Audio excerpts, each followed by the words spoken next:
یمنی حوثی اسرائیل کو سبق سکھانے کے لیے میدان میں آ گئے۔ یمن کی مسلح افواج نے شبیہ سازی کے ذریعے تیار کردہ جدید ترین آبدوز القائرہ کی رونمائی کر دی۔ اس آبدوز کی رونمائی یمن کی مسلح افواج کی بحری مشقوں کے دوران کی گئی، جو بحیرہ احمر میں شروع ہوتی ہے۔ یمنی افواج کی تیار کردہ اس جدید ترین آبدوز کی رونمائی اسرائیل اور امریکہ سمیت دنیا کے بڑی افواج اور سیاسی طاقتوں کے لیے سخت پیغام کی حامل ہے۔ رپورٹ میں بتایا گیا کہ یمنی افواج نے برسوں پہلے بحیرہ احمر میں امریکہ کے ریمس 600 نوعیت کے آبدوز ضبط کر لیے تھے۔ ریمس 600 آبدوز جدید ترین ٹیکنالوجی سے تیار کی گئی اور جاسوسی کے آلات، اسکین کی صلاحیت، فوٹوگرافی اور آواز کے ہمراہ فلم بندی کی ٹیکنالوجی کے علاوہ دیگر جدید ترین وسائل سے لیس جدید ترین آبدوز ہے۔ یمن کی مسلح افواج نے ضبط کی گئی ریمس 600 امریکی آبدوز پر برسوں کی تحقیق اور ریورس انجینئرنگ کے علاوہ شبیہ سازی کے ذریعے نہ صرف یہ کہ بالکل ویسی ہی آبدوز تیار کر لی ہے، بلکہ اس کو اپ گریڈ بھی کر لیا ہے اور اس کو انواع و اقسام کے بحری اسلحے سے بھی لیس کر دیا ہے۔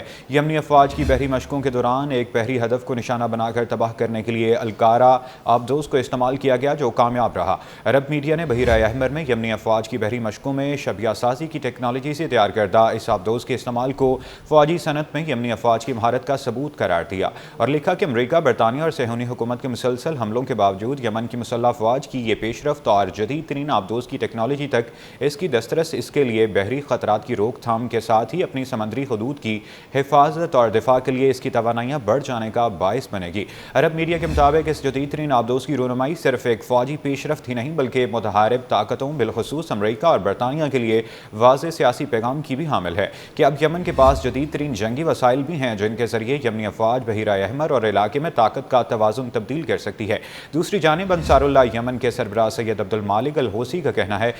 ایران کے خلاف اسرائیلی جارحیت سے ہونے والے نقصانات سے قطع نظر یہ ایرانی سرزمین پر جارحیت اور اس کے قومی اقتدار اعلیٰ کی خلاف ورزی ہے۔ انہوں نے کہا کہ امریکہ اور یورپ کے سبھی ملک یہ چاہتے ہیں کہ ایران اسرائیل پر جوابی حملہ نہ کرے۔ سید عبد المالک الحوثی نے کہا کہ جارحیت کا جواب نہ دینے کا مطلب یہ ہے کہ اسرائیل دشمن ہر مسلمان ملک میں جہاں چاہے حملہ کرے اور جو ملک حملے کا نشانہ بنے وہ اس کا جواب نہ دے۔ انہوں نے کہا یہ مطالبہ تسلیم کرنا توہین اور ذلت تسلیم کرنا ہے۔ رہبر انصار اللہ نے کہا کہ جارحیت کا جواب نہ دینا امت اسلامیہ کے لیے خطرناک ہے اور دنیا کے کسی بھی آزاد عرب اور مسلمان ملک کو یہ مطالبہ ہرگز قبول نہیں کرنا چاہیے۔ سید عبد المالک الحوثی کا کہنا تھا کہ امریکہ عرب اور اسلامی ملکوں میں زبردستی یہ مطالبہ مسلط کرنا چاہتا ہے کہ اسرائیلی حملوں کا جواب نہ دیا جائے۔ انہوں نے کہا کہ دنیا کا کوئی بھی آزاد ملک یہ مطالبہ تسلیم نہیں کرے گا۔ رہبر انصار اللہ نے کہا کہ امریکہ یمنی افواج کی سمندری کارروائیوں سے بہت پریشان ہے، کیونکہ ہماری کارروائیوں کی وجہ سے بحیرہ احمر میں صہیونی جہاز رانی کا تحفظ یقینی نہیں بنایا جا سکتا۔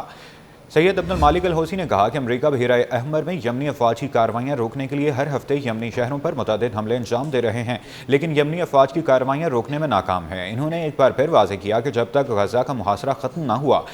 غزہ اور لبنان پر صہیونی حملے بند نہیں کیے جاتے، اس وقت تک دنیا کی کوئی بھی طاقت ہماری کارروائیاں نہیں روک سکتی۔